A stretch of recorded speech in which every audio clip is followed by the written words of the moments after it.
নমস্কার, আমি অমরেন্দ্র আরেকটি নতুন ভিডিও নিয়ে চলে এসেছি। আশা করি ভিডিওটি সম্পূর্ণ আপনারা দেখবেন। খুব ছোট্ট ভিডিও হবে, ঠাট্টা তামাশা ঠিক নয়, তবে একটু হাসির ছলেই এই ভিডিওটা করার ইচ্ছে হলো। এই একটি ছবি কম্পিউটার স্ক্রিনে দেখছেন নিশ্চয়ই আপনারা। এই ছবিটার ওপরে একটা পোস্ট হয়েছে ওই সাকিবিয়ান ফ্যান্স পেজে, ফেসবুকে। এই ছবিটা বেশ অনেকক্ষণ ধরে ঘোরাঘুরি করছে। তা এই ছবিটা দেখে একটা কথা ভাবলাম আপনাদের সঙ্গে একটু গল্প করে শেয়ার করে নিই। এই ছবিটা দেখে এখন আমাদের এই মুহূর্তে মনে হচ্ছে, যেহেতু আমি এই দুজনের ওপরেই ছোট ছোট করে কাজ করলাম মানে ওনাদের প্রজেক্টে আমার দুটো কথা বললাম। তা একদিকে বাঁদিকে রয়েছেন, আমার বাঁদিকে চঞ্চল চৌধুরী সাহেব, আর ডান দিকে তো আবারও বলি একেবারে শাকিব খান। আমি গত ভিডিওতে আপনাদের বলেছিলাম আমি ঠিক রিউমারে বিশ্বাস করি না। রিউমার নিয়ে তো আমি কোনো কনস্ট্রাকটিভ কথা বলছি না, আমি জাস্ট একটা কৌতুক করার মতন করে ভেবেই কথাটা বলছি।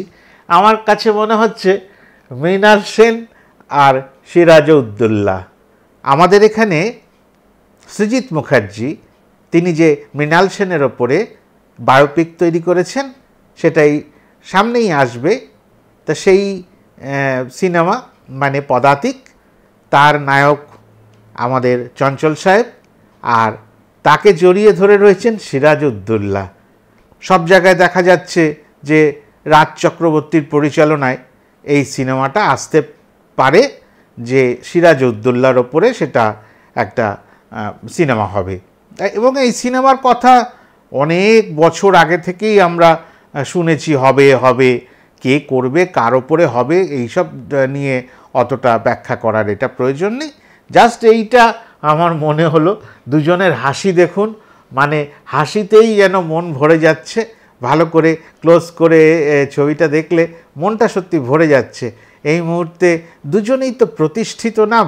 হ্যাঁ, উনি একটু অন্য রকম অভিনয় করেন চঞ্চলবাবু, সে এপার বাংলা ওপার বাংলায়, তবে কি যে অভিনয় দিয়ে দিন চঞ্চল চৌধুরীকে মানিয়ে যায়। আবার সে চ্যানেলে বসে একটা গান করছেন, সেটাও যেন মনে হচ্ছে যে উনি ওইটাতেও শেষ কথা বলছেন। ওই গানটা ওনাকে ছাড়া আর কাউকে যেন মানায় না। তা সেই রকম আবার ডান দিকে যিনি আমার, তিনি তো শাকিব খান, কোনো সময় প্রিয়তমার খুব কাছের মানুষ, আবার কোনো সময় রাজকুমার, নিজের দেশকে ভালোবাসেন, নিজের মাকে খুঁজে পেতে চান। আবার আসছে তুফান, আবার দরদ। তা সব মিলিয়ে আমার এই ছবিটা বড় ভালো লাগলো, তাই ভাবলাম ছোট্ট করে আপনাদের সঙ্গে একটু শেয়ার করি। জানি ভিডিওটা খুব ইনফরমেটিভ হলো না, তবুও এই ছবিটা দেখে আমার কি ভালো লাগলো না লাগলো আপনাদের সঙ্গে না একটুখানি গল্প করে শেয়ার করেই নিলাম। তাতে তো ক্ষতি কিছু কারো করিনি। আশা করি সবাই ভালো আছেন, ভালো থাকবেন, আর বাংলা সিনেমার পাশে থাকবেন, যেটা বলি বারবার, আর আমার ছোট্ট ছোট্ট প্রয়াসের পাশে থাকবেন।